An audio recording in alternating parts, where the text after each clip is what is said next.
그러니까 여기 소설이 일종의 뭐 한문 소설이니 전기 소설이니 염정이니 명원 소설이니 여러 가지 이야기들을 하지만 그 중에서도 여기 있는 게 이제 사회 소설로서의 역할도 한다라고 얘기를 해요.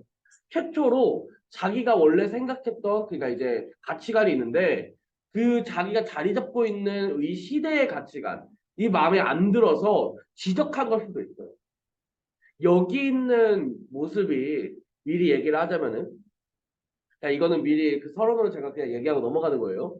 그 최랑이 결국은 죽을 때 굉장히 어떻게 죽죠? 네, 비참하게 죽어요. 어떻게요? 자기의 지조와 절개를 지키다가 여성이요. 이때 당시에 자기의 지조와 절개를 지키다가 죽는 것 이거는 어떤 사상이 사실 담긴 겁니까? 봉건주의 사상, 유교 사상 이런 것들에 담겨가지고는 자결한 거 아니겠어요? 그쵸? 근데 요렇게 해서 끝냈을 수도 있어. 그냥 왜? 그냥 그 당시 덕목이라는 게 그런 거니까. 그냥 그런 덕목이니까 자연스럽게 그냥 그러고서도 끝나면 된다고. 주영아 무슨 말인지 알아? 근데 여기 있는 요 작가는 그러지 않고 뭐 했어? 그러지 않고 뭐 했어? 의자가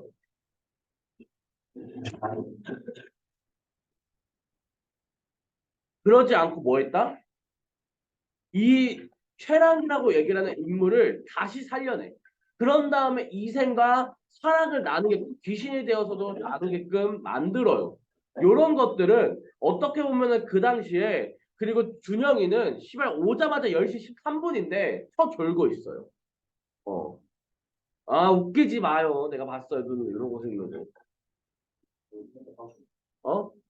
에휴, 그저 음주운전 안 하는데요. 그냥 술 인배에 살짝 됐을 뿐인데요. 이거랑 뭐가 달라요? 네. 그래서 결국은 여기 있는 이런 이생의 그리고 최랑의 그런 어떻게든 이 귀신이 되어서라도 사랑을 나누는 모습에서 작가는 사실 이때 당시에 있던 어떤 유교적 봉건 사상 뭐 여성이 이런 식으로 목숨을 걸고 그냥 죽어야 된다 뭐 이런 식으로 얘기를 하는 그런 모습들이 사실은 마음에 안 들었을 수도 있어.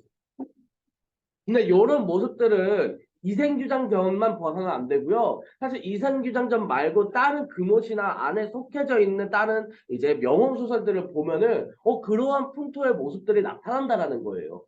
예. 예를 들어 만복사 저포기 이런 것들을 이제 보게 되면은 결국에 거기 안에 있는 여성 인물이 억울하게 죽었다고 호소하거든. 알아주는 사람 한 명도 없이 죽었다고 호소해요. 이런 것들을 한 작가가 적었다고 생각을 했을 때는 이런 모습도 엿볼 수가 있다라는 거고요. 그런 다음에 여기 있는 이 이생이 사실은 두 번째 이건 사회 정치적으로 보겠습니다. 사실 이생이 어떤 그 문제점을 가지고서 왜냐면 자기 가족들도 다 죽고 난으로 인해서 자기 가족들도 다 죽고 사랑하는 사람까지도 잃었단 말이야. 그러면은 일반적으로는 자기도 보통은 자결을 한다거나 아니면은 그냥 산속에 처박혀서 속세를 떠나가지고는 머리 밀고서라도 들어가든가. 불교 사상이잖아요. 머리 밀고서라도 들어가든가. 이럴 법도 한데 그러지 않았다라는 거야. 뭐해? 집으로 돌아왔더니 죽은 최랑이 다시 살아와서 뭔가 사랑의 결실을 맺었지만 결국 그거는 헛된 꿈이었다라는 식으로 결말을 내버려. 이런 것들은 또 어떤 걸 얘기하는 걸까요? 응? 일장춘몽도 맞아요. 그거는 여기서 이제 표면적으로 드러나는 주제고 이거를 가지고서 우리가 조금 이면적으로 약간 사회적인 어떤 사상 같은 것들, 사회 문화적인 어떤 감정들을 봤을 적에 여기 있는 김시습이라고 얘기를 하는 사람 자체가 어떤 사람이었다라는 거야. 그 세조의 왕이 친탈 사건 뭐 알죠? 그 한국사 그리고 또 약간 그 사육신의 죽음 요런 것들을 보면은 이 이후에 벼슬 하지 않고 숨어 지냈어요. 요런 것들을 봤을 적에 약간 현실에 대한 저항 같은 것을 담았을 수도 있다라는 거예요. 요거를 사실 김시습이 어떤 식으로 적었다라고도 추측을 하냐면은 얘가 고려시대 때 이제 사육신의 죽음 뭐 이런 것들 있잖아요. 그런 것들을 우의적으로 표현한 소설이다라고도 얘기를 해요. 우의적으로 표현한 소설이다. 이런 것들이 실제로 언급되어서 문제로 등장하기도 하거든요. 그러니까 이런 개념들을 명확하게 조금 머릿속에 넣어두고 두 가지 제가 제시했어요.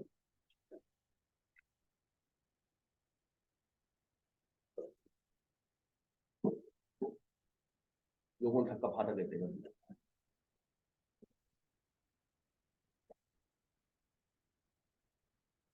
안 떨어지게. 이거 떨어지면 파국이다. 너가 좀 해야 돼. 어. 그래서 조금 어렵게 이야기를 한 것 같은데 결국은 심플하게 얘기하면 두 가지다. 첫 번째는 어떤 이 유교 사회, 조선에서 유교 사회가 가지고 있는 그런 덕목이라든가 모습들이 마음에 안 들어서 그것을 비판하기 위해 썼을 수도 있다. 우의적으로. 두 번째, 혹은 이제 어떤 고려시대 때의 어떤 모습들, 그런 식으로 왕의 이런 침탈, 이런 정권 싸움에 휩쓸려 가지고는 어떤 세력을 잃고 힘을 잃었던 사람들이 자기도 그랬으니까 고려시대 때라는 시대적 배경을 사용을 해서 이런 사람들이 조금 이제 불쌍하다. 자기랑 비슷하다. 이런 것들을 조금 위로하기 위해서 이런 소설을 창작했다라는 식으로 두 가지로 보기도 합니다. 어떤 저항 의식을 담아냈다. 어, 이런 식으로 바라보기도 해요. 이생규장전이라고 얘기를 하는 작품들은 어렵게 봤을 적에 이 정도까지도 봐줘야 합니다. 이거는 그냥 추가적으로 알았으면 하는 어떤 개념들이라서요. 이런 부분들을 잠깐 설명하고 이제 표면적으로 드러나는 주제들 살펴보도록 하겠습니다. 결국 요 소설이라고 얘기했을 때 영정소설, 명혼소설, 전기소설, 한문소설 이렇게 부르죠. 이 최초로 적은 어떤 한문 소설이라고 부르잖아요. 이 작품이 이제. 그 전까지는 그냥 가정체 문학이라든가 폐간 문학이다 뭐 이런 식으로 그냥 불리우다가 여기서부터 이제 소설이라고 얘기를 해요. 왜냐면은 앞에서 있던 것보다 여기 이면에 담겨져 있는 주제 의식이 분명하게 있다는 거야. 아까 제가 앞서서 얘기한. 그런 것들이 담겨져 있고 그럼에도 불구하고 전기 소설이라고 불리는 이유는 뭐겠어? 꽤나 비현실적인 요소가 많다라는 거야. 뭐 영혼 소설하고 연결되겠죠? 행사가 행사가 결정되지 아니하고 뭐예요? 붉은 남녀를요. 뭐 한다? 함께 인연을 이어가게 만든다는 거예요.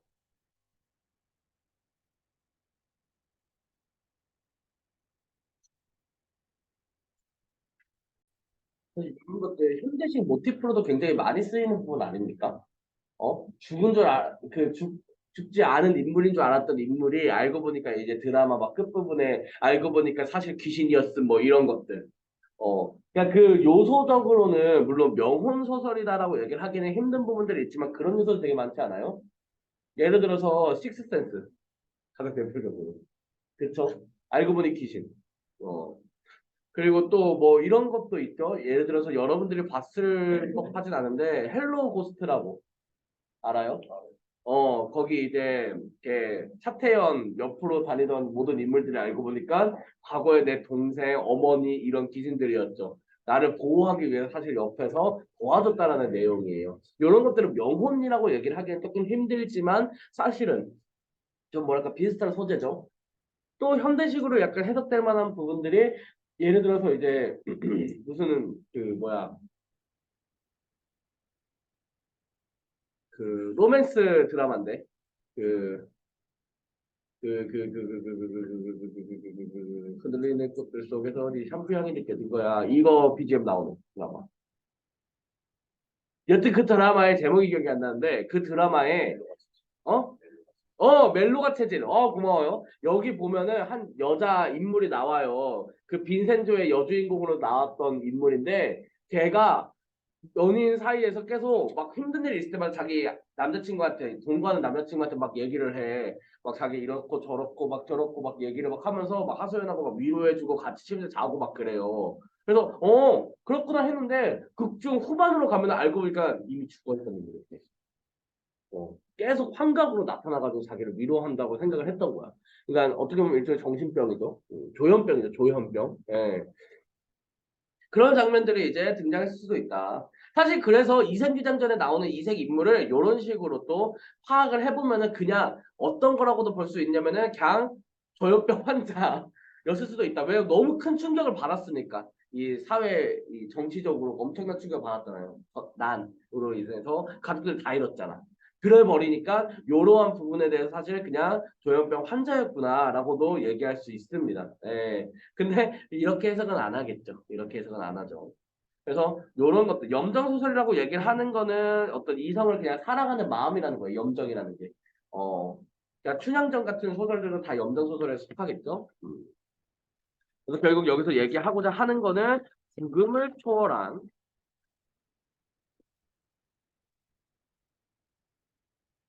남녀 간의 애절한 사랑을 얘기한다. 어떤 자유의지를 긍정한다라는 거죠.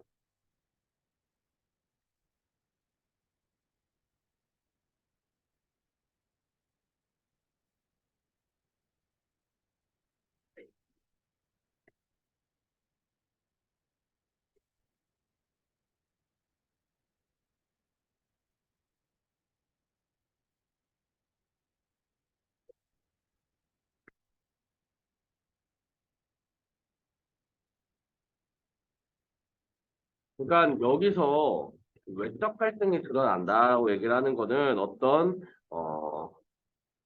개인과 전쟁 그리고 운명 이런 것들 대결하는 의지가 인간의 의지가 보면은 드러난다라는 거죠. 그러니까 이게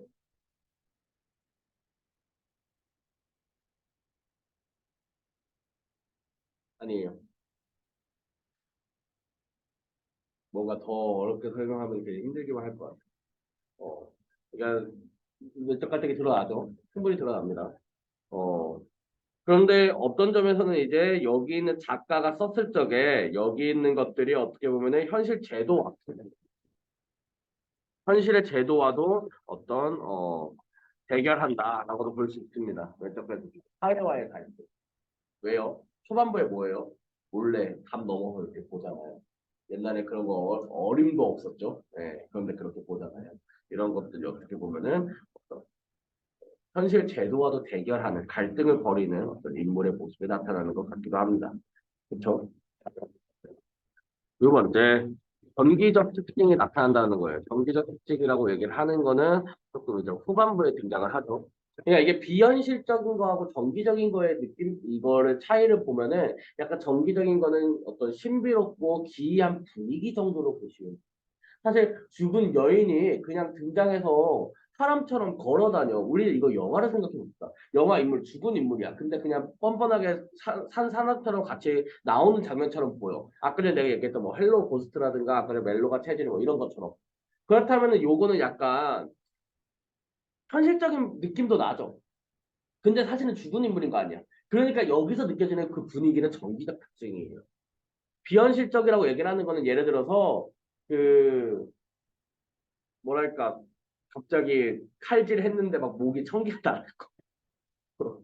막 도수를 펼쳐가지고는 막 8명이 되고 약간 이런 거 있죠. 홍길동전 같은 거 보면 막 그러잖아요. 막 8명 되고. 그래서 막 이 조선 팔도에서 8명의 홍길동이 와가지고는 잡혔다고 막 얘기하죠. 그런 것들이 이제 일반적으로 얘기를 하는 비현실적인 요소들. 진짜 말도 안 되잖아요, 그냥. 어? 그러니까 비현실적인 거는 준서가 못생겼다라는 세계관. 어때요? 비현실적인 거. 준서가 못생겼다는 세계관이 말이 됩니까? 음.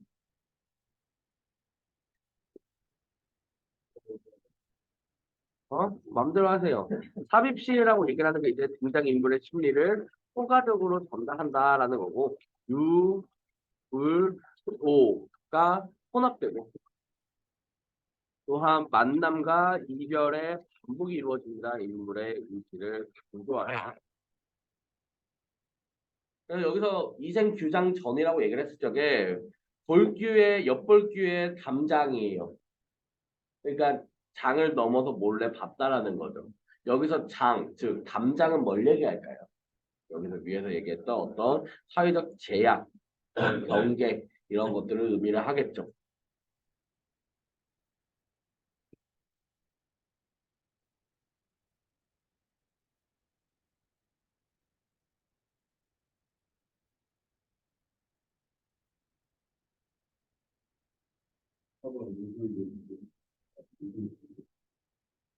예, 혼합이다. 얘기를 하는 거죠.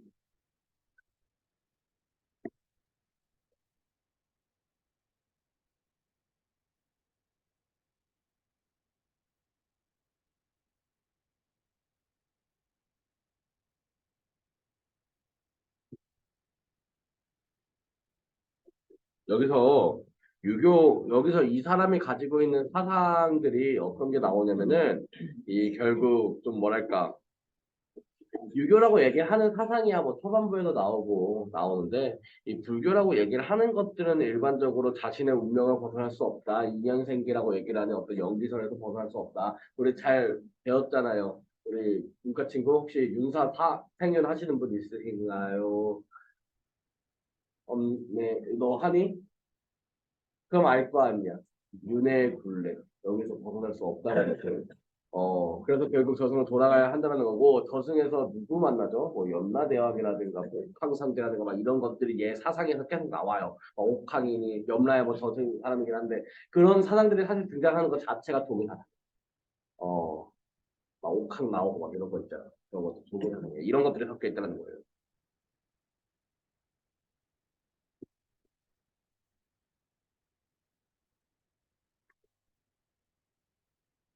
자, 본격적으로,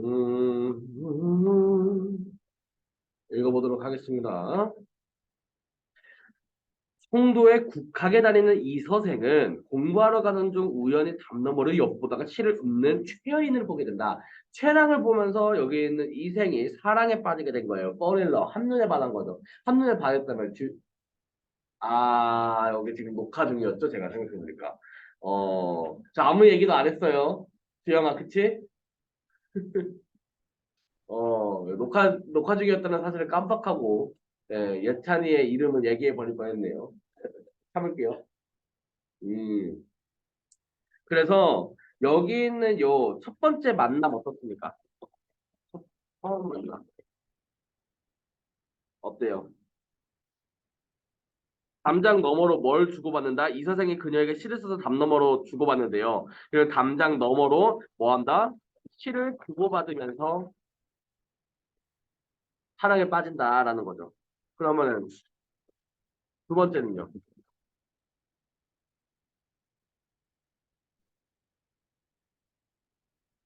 두 번째는 어때요? 첫 번째 이별. 처음 이별은 어때? 그런데 최연유로부터 만나고 싶다는 편지를 받고 두 사람은 시를 주고받으면 깊은 사랑에 빠집니다. 첫 만남에서 어떤 게 느껴지죠? 약간 자유연애 사상 같은 게 좀 느껴지지 않습니까? 그러니까 조금 좀 급진적인 사상 같은 거 아니에요, 솔직히? 좀 급진적인 사상 아닙니까? 군대적인 가치관에 가깝다라는 거죠. 어, 그리고 두 사람은 시를 주고받으면 깊은 사랑에 빠진다. 하지만 이들의 행동을 수상히 여긴 이생의 아버지는 이생을 지방으로 내려보내고 최랑은 상심 끝에 그만 병이 나고 만다. 처음 이별이죠. 첫 번째 이별. 뭡니까? 이생의 아버지로 인해 두 사람은 이별했다는 거예요. 그럼 두 번째 만남은 결국 어떻게 됩니까? 이를 알게 된 최랑의 부모는 이서생과 최여인을 혼인시키려 하지만 이서생의 아버지는 이서생의 학업과 문벌의 차이를 들어 거절한다라고 얘기를 하죠. 그러니까 지금 여기 있는 최여인의 부모가 뭐하죠? 최여인의 부모가 도와줘서 혼인을 한다라는 거예요. 그래서 행복한 시간을 보내려고 하는 찰나에 뭐 합니까? 이제 좀 행복해지나 싶었어. 그랬더니 뭐예요? 농장을 하네요.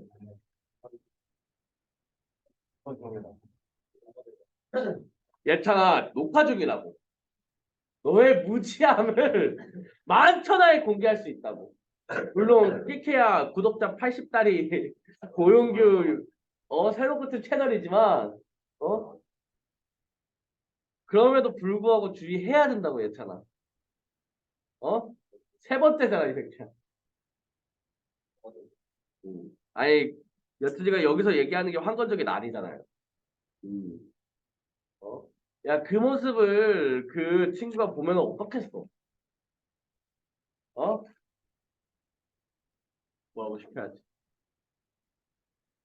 그래서 여기서 결국 부모의 반대라고 얘기를 하는 건 어떤 거예요? 아버지로 인해서 반대했던 거는 어떤 것 때문에 반대했던 거야?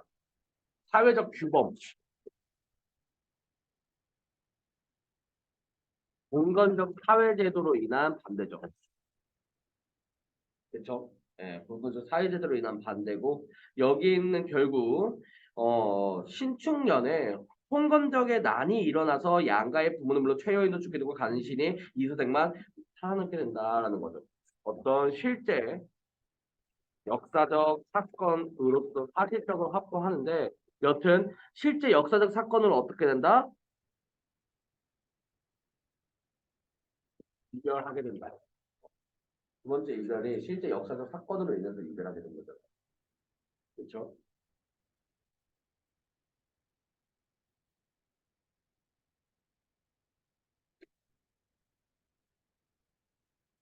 또 세 번째 만남이 나와요. 세 번째 만남은 물론 귀신과의 만남이죠. 읽어볼게요. 한편 이 선생은 황폐한 들에 숨어서 목숨을 보존하다가 도적의 무리가 떠났다는 소식을 듣고 부모님이 살던 옛집을 찾아갔다. 그러나 집은 이미 병화에 타버리고 없었다.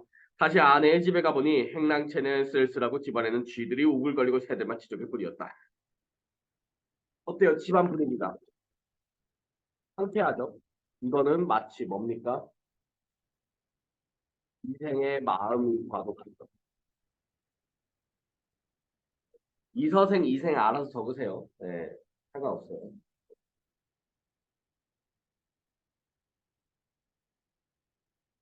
그러니까 이 황폐해진 집은 어떻게 보면은 일종의 객관적 상관물이겠죠.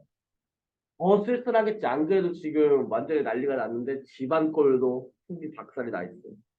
그는 슬픔을 견디지 못해 작은 두각에 올라가서 눈물을 거두고 길게 한숨을 쉬며 날이 저물도록 앉아서 지난날의 즐겁던 일들을 생각해보니 완연히 한바탕 꿈만 같았다. 한바탕 꿈만 같았다. 뭐라고요? 일장춘몽이나 하죠. 남가 일모, 함단지몽 이런 비슷한 것들이 있어요. 그렇죠? 요거랑 호접지몽이라고 얘기를 하는 사자성어는 조금 다른 계열입니다. 예. 그러니까 다른 계열이니까 혹시 호접지몽이라는 사자성어 때문에 페이크로 당하지 마시고. 여튼 밤중이 거의 되자 희미한 달빛이 들보를 비추는데 라고 얘기하죠. 그러니까 시간이 경과했죠. 이런 시간의 경과인데 이게 이제 새로운 사건의 시작이라는 겁니다. 어, 새로운 사건의 시작이다 이거예요. 그러니까 여기서 누가 계산하죠? 네, 최랑의 환생이죠. 그냥 최랑이 환생하거나 환신하게 되는데 이것들이 뭐예요? 작가의 의도적 장치라는 거죠. 뭘 이루기 위한? 사랑을 성취하기 위한. 작가의 의도적 장치라는 거고 또 뭐 현실적인 제도, 사회 제도 이런 것들 때문에 사랑을 이룰 수가 없어. 아니 나는 이런 부당한 현실에 대한 저항을 할 거야 하는 저항 의식을 담았다라는 거죠. 뭔 말해? 이런 저항 의식을 담았다는 거예요.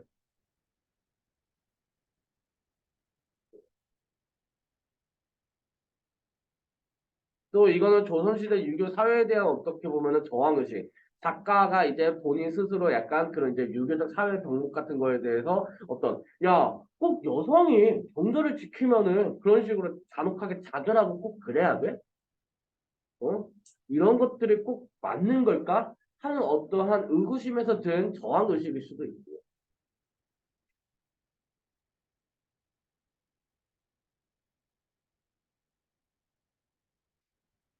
또,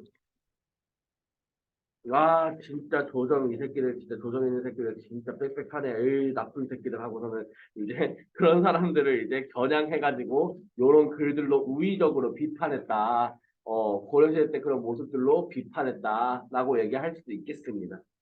어, 다양한 의식이 있는데 일단 교과서적인 범위로서는 여기 있는 제가 적어놓은 두 가지 정도로만 알아주시면 돼요. 일단, 어,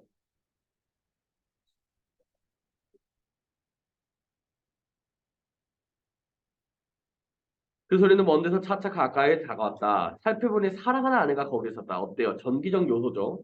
이 선생은 그녀가 이미 이성이 없는 사람임을 알고 있었으나 너무나 사랑하는 마음에 반가움이 앞서 의심도 하지 않고 말했다라고 얘기하죠. 아내가 죽은 것을 알고 있어요. 이성적 판단이 먼저 섭니까? 감성적 판단이 먼저 선 겁니까? 감정적 판단. 감성적 판단. 뭐가 앞선 거예요?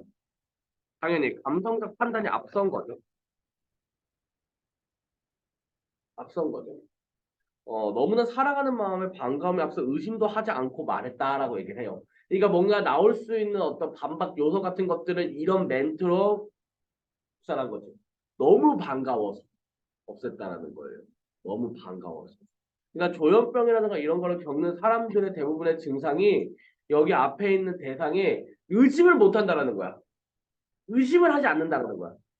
그러니까 죽었어. 식당에도 갔어. 막 장례식장에도 갔어. 근데 그렇게 갔음에도 불구하고 이 사람이 죽은 거에 대한 인지조차 못 한다라는 거야. 무슨 상황인지 솔직히 공감 잘 안 되시죠? 아마 공감이 잘 안 될 겁니다.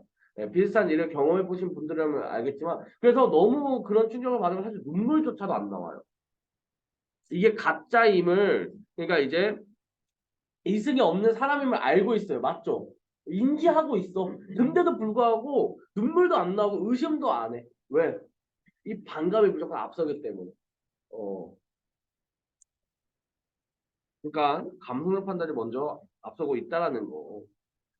부인은 어디로 피난하여 목숨을 보존하였소? 여인은 이 세상에 손을 들고 한바탕 통곡하더니 굉장히 한스럽죠. 곧 사정을 얘기했다. 저는 모두 양가에 따라서 어릴 때부터 가정의 교육을 받아 자수와 바느질에 힘썼고 시사와 예법을 배웠으므로 규중의 법도만 알았을 뿐 어찌 집 밖의 일을 알겠습니까? 라고 얘기하죠. 그러니까 여기서 규중의 법도만 배웠다라고 얘기를 하는 게 어떤 여인으로서 지켜야 할 태도가 얘한테는 뭐밖에 없었다라는 거야. 무조건적으로 정절을 지키는 것밖에 없었다라는 거야. 그렇죠? 정절을 지키는 것밖에 없었다라는 거야. 그러니까 사회 제도적으로 억압당했다라는 거예요. 이런 식으로도 해석을 하기도 합니다. 네. 그러나 난군께서 붉은 살구꽃이 피어있는 담안을 엿보게 되자 저는 스스로 몸을 받았으며 꽃 앞에서 한 번 웃고 난 후 평생의 가약을 맺었고 휘장 속에서 거듭 만났을 때는 정이 100년을 넘쳤습니다. 봐봐요. 여기서 담 안을 엿보게 되니까 나는 뭐 했대? 너한테도 사랑에 빠져가지고 난 너한테 사랑에 빠져가지고 내 모든 걸 바쳤다라는 거예요. 그러니까 여기서 이제 있는 것이 그럼에도 불구하고 정절을 지키는 것을 배웠지만 얘는 사랑하는 사람을 스스로 선택했냐 아니면 선택받았니? 그러니까 선택했죠. 굉장히 주체적이고 능동적인 선택의 주체라는 겁니다. 그러니까 규중의 법들로서 정절을 지키는 거는 이런 식으로 선택을 했어. 그런 다음에 마음에 안 들면 헤어지고서 다시 선택해도 되지 않아? 맞지? 근데 그렇게까지 나아가지 못한 거야. 규중의 법들. 규중의 법들. 그렇게까지 나아가지 못한 거예요. 이 이생한테 푹 빠졌잖아요. 이생한테 푹 빠졌잖아. 얘 말고 이제 다른 사람 없는. 어. 그게 요것 때문에 생겼다는 거죠. 맞잖아. 요즘 이혼하는 사람 많잖아요. 통계적으로 10명 중에 3명은 낙하산이 끊긴다며. 10명이 낙하산을 메고 같이 이렇게 떨어지는데 통계적으로 3, 4개는 그러니까 고장난 낙하산인 거야. 그 주호민 선생님께서 말씀하셨거든요. 비유적으로. 맞잖아요. 현대는 심지어 이렇죠. 그런 점에서 생각을 해봤을 적에 첫 번째 만남, 두 번째 만남에 대해 이야기를 하고 사세가 이렇게 되자 슬픔과 부끄러움을 차마 견딜 수 없었습니다. 장차 100년을 함께하려 했는데 어찌 횡액을 만나 구렁에 넘어질 줄 알았겠습니까? 끝내 이리 같은 놈들에게 정조를 잃지는 않았지만 몸뚱이는 진흙탕에서 찢김을 당하고 말았습니다. 정조를 지키지만 잔혹하게 죽었죠. 그러니까 여기 나타난 사상이 전통적인 유교적인 가치관이라는 거예요.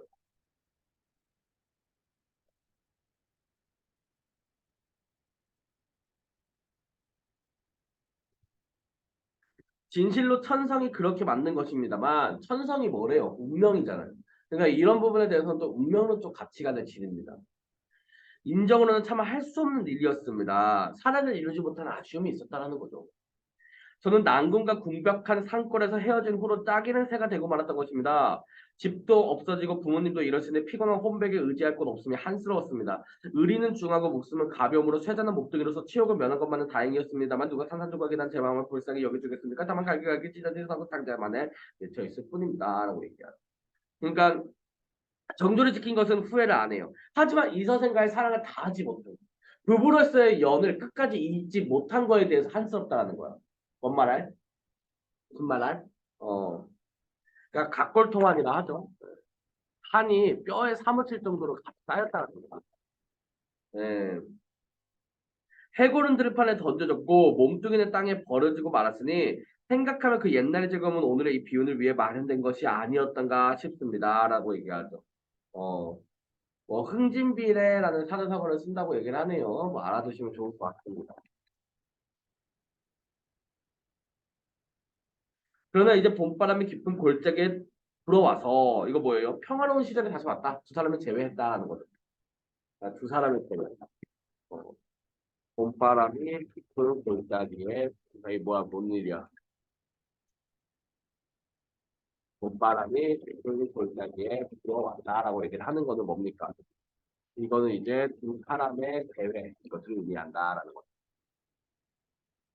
제 환신이 이승에 돌아왔습니다. 난군과 저와는 3세의 깊은 인연을 맺어져 있는 몸 오랫동안 뵙지 못한 적을 이제 되살려서 결코 옛날의 맹세를 저버리지 않겠습니다. 난군께서 지금도 3세 인연, 3세의 인연이라는 게 뭐예요?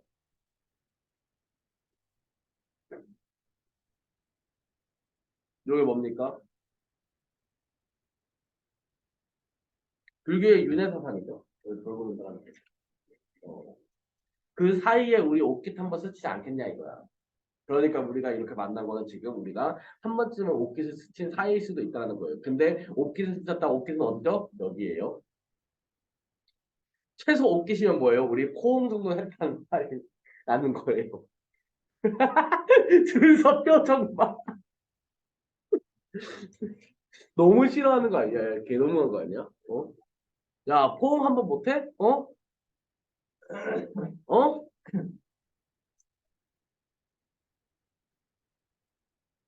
미남이라고 너무 뻗든다 진짜. 올라간 거 같네. 귀하지? 같이 있는 몸이 좋지. 그래서 이 선생이 기쁘고 또 고마워서 그것은 본디 내 소원이요. 하고는 서로 즐겁게 심정을 털어놓았다. 이윽고 이야기가 가슴에 미치자 여인은 말했다. 조금도 잃지 않고 어떤 산골짜기에 묻어뒀습니다. 우리 드디어 패고는 어디에 있어? 하는 수 없이 어떤 곳에 그냥 버려두었습니다. 서로 싸웠던 이야기가 끝나고 잠자리를 같이 하니 지금까지 즐거움은 옛날과 같다라고 얘기하죠. 얘기하죠. 이튿날 여인은 이서생과 함께 가서 매장한 곳을 찾으니 거기에는 금은 몇 덩어리와 재물이 약간 있었다. 그들은 두 집 부모의 해골을 거두고 금과 재물을 팔아서 각각 오간한 기슭에 합장하고는 뭐한다? 나무를 세우고 지내는 모든 예전을 다 마쳤다라고 얘기를 하죠. 그쵸? 그러니까 여기서 들어가는 사상 유교적 표사상 아닙니까? 맞죠?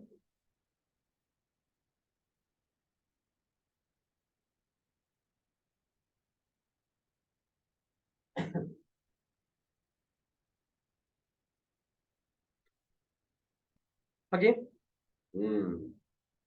그 이서생은 변수를 구하지 않고 아내와 함께 살게 되니 피랑 같은 노복들도 찾아왔다. 이서생은 이로부터 인간의 모든 일을 완전히 잊고서 친척과 손님의 기둥 사이도 문을 닫고 나가지 않아서 두문불출했으며 늘 아내와 함께 시구를 지어 주고받으며 즐거이 세월을 보냈다. 뭡니까? 이거는 아내를 보호하기 위함이다. 혹시라도 귀신인데 바깥에 사람들이 보고서는 막 날아갈까 봐, 달아날까 봐. 그러니까 약간 이렇게만 보면 진짜 이생이 그냥 미친 것처럼 보이지 않아요? 미친 것처럼 보이지 않아요? 저는 이 소설을 맨 처음에 읽었을 때 진짜 너무 불쌍했어요. 여기는 이생이라는 인물이 너무 불쌍했어요. 어? 사실 여기 지금 같이 만나서 이생은 여기서 표면적으로 행복해한다지만 모든 건 비극이에요 지금. 어? 내가 사람이 인간으로서 비극을 왜 느낀다 했니? 인간은 비극적인 존재예요. 왜요? 죽을 수밖에 없으니까. 음. 근데 죽을 수밖에 없기 때문에 뭐 한 거야 사실은. 그 사이에서 아름다운 거예요. 왜? 생을 소중히 할 마음이 생기거든. 어? 그 뭐야 실패작 소녀 이런 거 말고 삶을 소중히 할 아름다움을 느끼는 가치가 있거든요. 왜? 죽기 때문에. 그러니까 어떻게 보면 역설이죠. 삶은 역설입니다.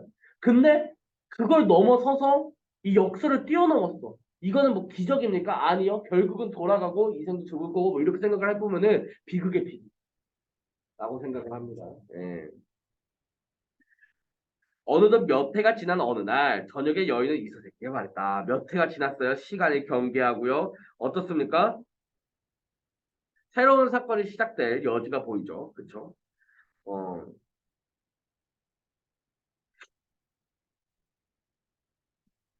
세 번이나 가약을 맺었습니다마는 이 세 번의 만남 나오죠? 어떤 만남이죠? 세 번의 만남? 어? 그거랑 또 헐레 올리고 부부되기. 근데 얼마 안 돼서 죽죠? 그럼 다음 어디서 만나요? 한의sek에. 한의sek은 뭐야? 한의sek은 2층에서 만나는 거. 세 번째 만남이야. 세 번의 만남이라는 거. 즐거움도 다하기 전에 슬픈 이별이 갑자기 닥쳐왔습니다. 라는 거죠. 결국 세상의 뜻대로 되지 않는다. 또 사람마다 하고 얘기야. 그러니까 마침내 목매어 울었어요. 갑자기 이제 목매어 운대요. 뭡니까? 이별의 슬픔이죠. 그러니까 이별을 암시하는 파트예요, 지금. 그러니까 지금 서생이 깜짝 놀라죠. 무슨 까닭으로 그런 말을 하냐. 여인은 대답했다. 저승길은 피할 수가 없습니다. 결국 세 번째 시련은 어떤 거와의 시련이에요? 운명. 어? 저승과 운명이 없어. 운명이죠. 예. 저승이 이랬더니 운명이랬더니 그게 그거지 하고 바로 번박하네. 아주 많이 컸어요. 예. 자꾸 이런 식으로 하시면은 저는 부모님 상담 40분 딱 돼요. 주의하세요. 네. 자, 하느님께서 저와 난군의 연분이 끊어지지 않았고 또 전생에 아무런 죄악도 없으므로 이 몸을 환생시켜 잠시 난군을 메어 시름을 풀게 했던 것입니다. 자, 최여인이 환생할 수 있었던 이유에 대해서 밝히죠. 이런 것들은 사건 전개의 개연성을 부여합니다. 그러나 오랫동안 인간 세상에 머물러 있으면서 산 사람을 유혹할 수는 없습니다. 결국 뭐예요? 이게 바로 작가의 내세관이죠. 그러니까 이승과 저승의 세계는 사실 어떻다는 거야? 경계가 뚜렷하다는 거죠. 그러니까 뭐 할 수밖에 없어요. 둘은 결국 이루어질 수 없는 사랑이다 이거.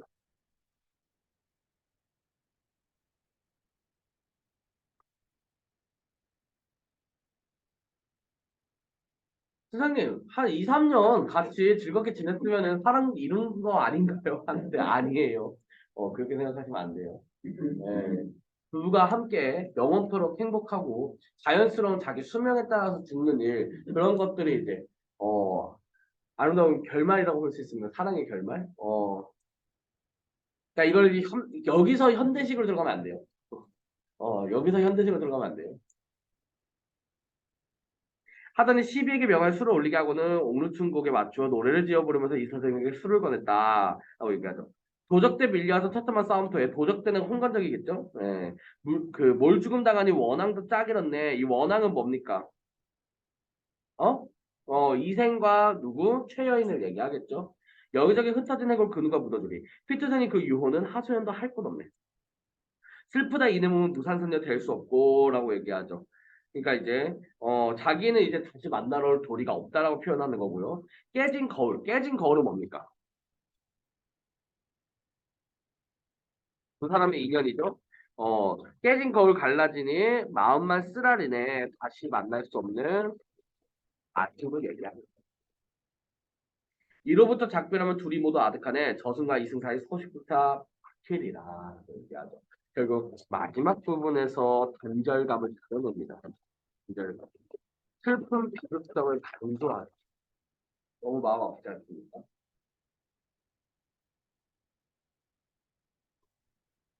이 삽입된 노래의 기는 자습서에 적혀 있을 거예요. 여기 적혀 있는 부분에 대해서는 당신들이 뭐 해줘야 되냐면 잘 적어줘야 될 건데 그 여태까지 그냥 솔직히 조용히 있었거든. 나왔어. 자, 그래서 여기에 있는 삽입시의 기능, 우리 이 삽입시의 기능에 대해서는 객관식이든 서술형이든 나올 수 있는데 얘는 두 가지로 구분해요. 이 책에서는 정서적 기능과 어떤 두 번째 서사적 기능으로 두 가지로 나눠서 이야기를 합니다. 물론 이걸 구분해서 못 적겠으면 그냥 나눠서 보셔도 되는데 어떤 기능을 구분해 가지고는 객관식 문제로 나오기도 하거든요. 그래서 정서적 기능에는 어떤 게 있다? 인물의 정서를 효과적으로 전달한다. 그리고 어떤 정서적 여운을 준다. 또 낭만적 분위기를 어떤 형성한다라는 거. 함축적인 그런 표현들로 낭만적 분위기를 형성한다라는 거. 서사적 기능은 이전에 일어난 사건을 압축적으로 제시한다. 뭐 요약적 제시 이런 말도 괜찮습니다. 그리고 앞으로 전개될 서사를 축하게 만든다. 암시한다. 그리고 서정적 감흥이라고 얘기를 하는 건 어떻게 보면은 단조로움을 어떻게 전개의 단조로움을 탈피하게 해준다. 요런 세 가지씩. 어? 이게 요거 지금 공유 중이고 지금 보시면은 파일이 엄청 열려 있어요. 여기하고 막 엄청 열려 있어. 이거 이따가 채점용으로 바로바로 봐야 돼서 그러면 이게 컴퓨터가 그렇게 좋은 컴퓨터가 아니거든. 어, 많이 낡은 컴퓨터라 이렇게 해두면 잘 없어요. 가끔 터지게 돼. 내가 터지는 게 아니라 뭔지 알지? 뚝 꺼져. 난 최선을 다했어. 하얗게 불태웠다고 하면 뚝 꺼져. 어, 그래서 요 정도 확인을 해주시면은 좋을 것 같습니다. 그쵸? 마지막 파트예요. 노래를 한 곡 부를 때마다 눈물에 목이 메어 거의 곡조를 읽지 못했다. 이 선생 또한 슬픔을 겉돌지 못했다. 나도 차라리 부인과 함께 황천으로 갔으면 하고. 그러니까 얘도 뭐예요? 약간은 자기 여인을 보호하기 위해서 아무것도 안 했다. 어떻게 보면 사실 굉장히 폐쇄적이야. 그치? 방어적이야. 근데 사랑을 중시하는 그 입장에서 굉장히 능동적이고 적극적으로 변모해요. 어. 그러니까 사랑을 중시하는 입장에서는 항상 이 이생이라는 인물은 능동적이고 적극적이야. 자신의 사랑을 위해서라면은. 이 시대의 약간 로맨티스트랄까요? 예, 약간. 이 시대의 로맨티스트 거의 예찬 양이죠. 어, 양예찬 폼 미쳤다. 어찌 무료히 홀로 여생을 보내겠소. 지난번에 난리를 겪고 난 후에 친척과 노목들이 각각 서로 흩어지고 품비 박산나고 돌아가신 부모님의 해골이 들판에 버려졌을 때 부인이 아니었더라면 누가 능히 장사를 지내게 해주었고 옛사람의 말씀에 부모님이 살아계실 때는 예절로서 섬기고 돌아가신 후에도 예절로서 장사 지내야 한다 했는데 이런 일을 모두 부인이 실천했소. 그것은 부인이 천성의 순유하고 인정의 두터움 때문에 감격해 마지 않았으며 스스로 부끄러움을 이기지 못하였소. 얘기하죠. 부인은 이승에서 오래 살다가 100년 후에 같이 세상을 떠나는 것이 어떻겠소? 라고 얘기하죠. 그러니까 이제 운명에 적극적으로 맞설 것을 권유합니다. 그러니까 약간 이생의 변화예요. 이건 입체적인 부분이라고도 가끔 등장하기도 합니다. 보통 고기를 줘놓고서는 언급하는 정도로 나와요. 예. 그래서 요거는 어떻게 보면 약간 원래 기존 관점, 유교적 관점 이런 거에서 벗어나서 사랑의 성취를 굉장히 어, 사랑의 성취를 중시한다라는 거 얘기를 합니다.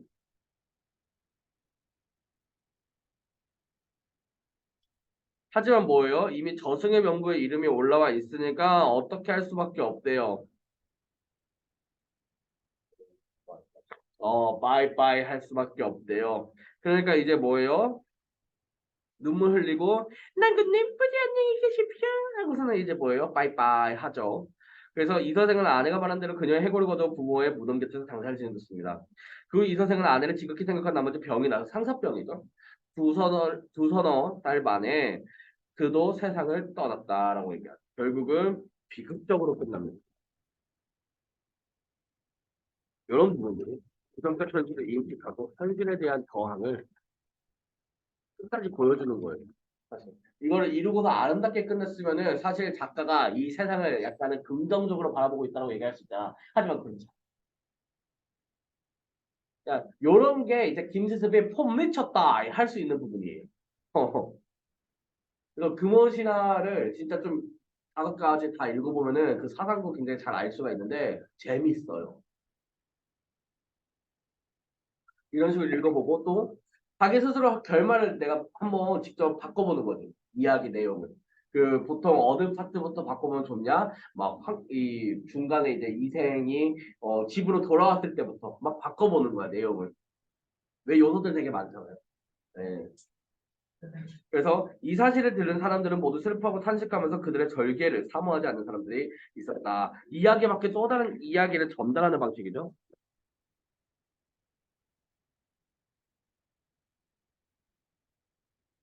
의식을 강조하다. 자, 이런 식으로 드러나게 되는 겁니다.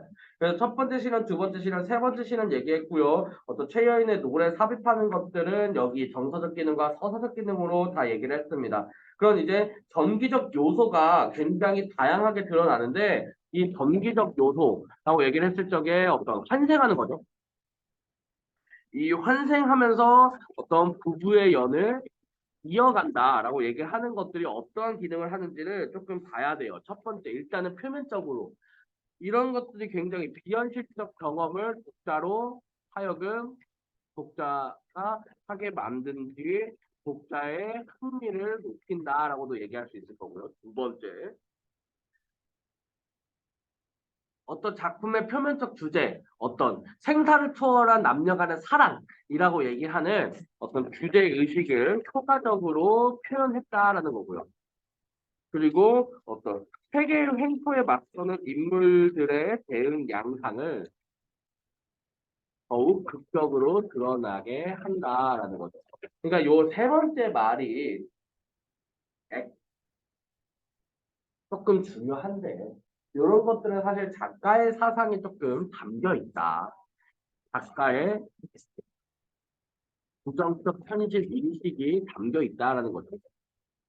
그러니까 끝까지 싸우게 만든 거야. 작가의 부정적인 현실 인식이 여기에는 두 인물들을 죽어서도 다시 살아나게 만들어서 이어서 뭔가 하게끔 만들었다는 것이 끝까지 대응하게끔 만들고 싸우게끔 만들고 요거는 사실 작가가 작품을 약간 이 현실을 긍정적으로 인식했다라면 절대로 두 사람이 해피엔딩으로 끝났겠죠. 일반적인 건성지가 어, 그러지 아니했더라는.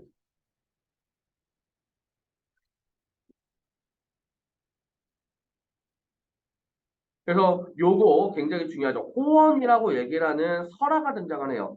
설화라고 얘기를 하는 거는 이제 여기는 이제 사원 연기설화. 그러니까 이제 사원이 어떤 식의 기원을 가지느냐라고 얘기를 하는 그런 이제 이야기가 나오는데 여기에는 이제 호랑이를 의인화하고 변신 모티프 사용되고 굉장히 신기하고 환상적인 요소가 등장하는 요 설화. 이거를 보고서 이 설화도 일종의 서사란 말이죠.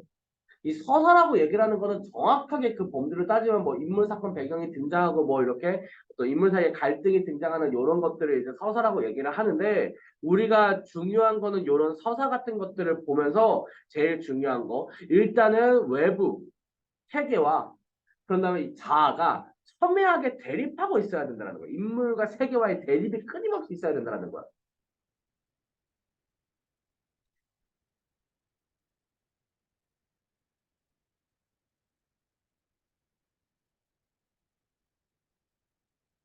그래서 여기 있는 그런 이제 대립이 이루어지는데 중요한 거는 여기 있는 어떤 사실적인 정도라든가 이제 뭐 중등교육과정을 설명한다면 뭐 사실적인 정도라든가 어떤 인물들의 심리 같은 것이 조금 더 구체적이냐 이런 것들과 비교해서 요 이선지 전전은 설화가 아니라 소설로 구분하기도 한다. 소설로 구분한다라고 얘기를 하는데 한번 읽어볼게요. 신라풍속에 매년 중춘 8일에서부터 15일에 이르기까지 도읍의 남녀들이 다투어 홍련사의 탑을 도는 복회를 열었다. 요게 이때 당시에 클럽이에요. 뭔 말? 이때 이렇게 같이 이렇게 돌면서 이렇게 하다가 눈 맞으면은 손 잡고 저기 뒤로 가는 거야. 하긴? 하긴? 같이 그 떡고 먹으러 가는 거야. 어, 알지? 꽂아가지고. 꼬챙이에다가 이렇게 꽂아가지고 이렇게 먹으면. 하긴? 맛있잖아요. 키, 어, 니들의 목소리 녹음되고 있다는 거 잊지 마, 준서야. 얘잖아. 어. 그래서, 아니, 근데 맛있잖아요. 무슨 떡이겠냐? 하얀색 떡. 아니, 그 구워 먹는 떡이니까. 가래떡도 있을 거고. 또, 그거는 일본이 그 얘기할. 신라 시대 얘기하고 있는데, 재미 보지 말게 하네. 그래요. 근데 키리모치 같은 떡도 있었겠지. 있었겠지? 그치? 그런 것들 뭐 먹었겠지. 원성왕 때 김현이라는 남군이 있었는데 밤늦도록 혼자 쉬지 않고 돌았다. 아 슬퍼. 이게 사실 무슨 의미예요? 어? 하, 딱 이라는 거예요. 예. 한 여자도 따라돌고 있었는데 현이 드디어 정을 통하여 그 여자를 따라갔다. 드디어 이뤄냈습니다.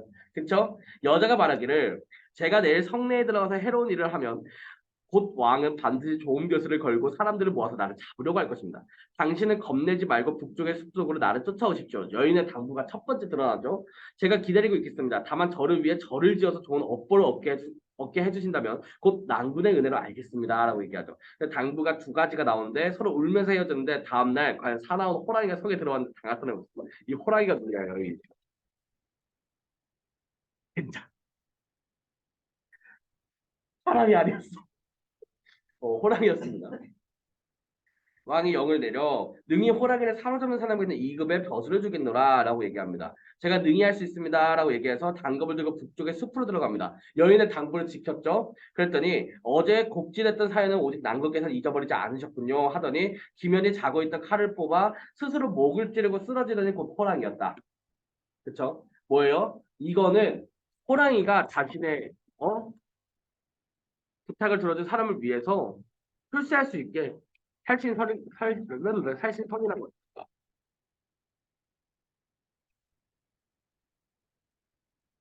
그 기면이 벼슬길에 오른 뒤 서쪽 냇가에 절을 짓고 이름을 호원사라고 하였다라고 얘기를 합니다. 어때요? 사원 건립의 내력을 설명을 하죠. 근데 내용이 좀 없대요. 좀 많이 빈약한 것 같지 않습니까? 어떤 어떤 전개에 있어서 뭐라고 하냐 그 개연성도 좀 많이 부족한 것 같고 인물의 심리 같은 것도 잘 묘사가 되지 않고 너무나 다 어떤 소재들이나 이런 것들이 너무 상징적이고 원형적이라는 기분이 들지 않아요? 이런 점에서 일단은 어떤 공통점이라고 얘기를 했을 적에 일상적 세계를 초월한 남녀의 지극한 사랑 이런 것들을 다룬다는 거예요. 맞지? 이건 맞지? 그리고 또 어떤 전기적 사건 전개의 양상이 나타나죠. 야 여인이 알고 보니 호랑이였고 여인이 자결을 했는데 호랑이가 죽었고 그걸로 인해서 벼슬을 얻는 이런 것들 어때요? 좀 굉장히 전기적이죠. 예. 근데 이런 호언과 달리 이생기장전은 어때요? 인물들의 심리가 보다 구체적으로 그려지고요. 뭐가? 이생기장전이. 그리고 인물들이 시련을 극복하기 위해 노력하죠. 그러니까 이거는 뭐냐면은 이 인물들이 시련을 극복하기 위해 노력하고 있는 요 모습이 뭐냐면은 세계와 인물이 끊임없이 그 대결을 펼친다라고 얘기하는 거. 갈등이 더 첨예하게 나타난다는 거예요. 갈등이 더 첨예하게 치고받는다 이거. 그리고 이런 것들은 결국 어떤 자아와 세계의 갈등이라는 제가 이거 아까 전에 얘기했죠. 인물과 세계와의 갈등, 자아와 세계와의 갈등이라고 얘기를 하는 소설 갈래의 특징을 어떤 보다 분명하게 이생기장전에서 드러내고 있음을 알 수 있다라는 겁니다.